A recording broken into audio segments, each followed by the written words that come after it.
You've seen a scatter plot of data and tried to draw a line through it, right?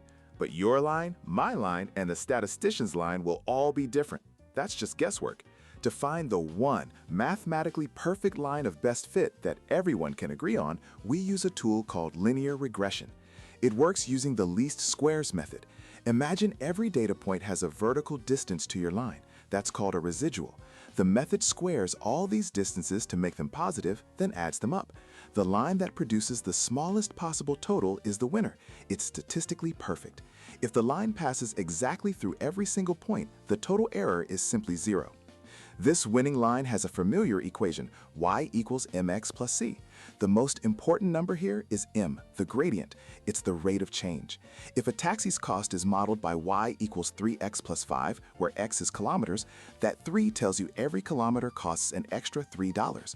The gradient reveals the direct impact of one variable on another. So you have a line, but is it actually a good model for reality? We need a score. That's the correlation coefficient, R. It's always between -1 and +1. +1 means a perfect uphill correlation, -1 a perfect downhill one. 0 means no linear relationship at all. An R value like -0.92 signals a strong, reliable connection. As one thing goes up, the other predictably goes down. And this isn't just for math class. Retailers use it to connect advertising spend to sales. Doctors use it to link drug dosage to blood pressure. It's even the foundation of the artificial intelligence that predicts house prices.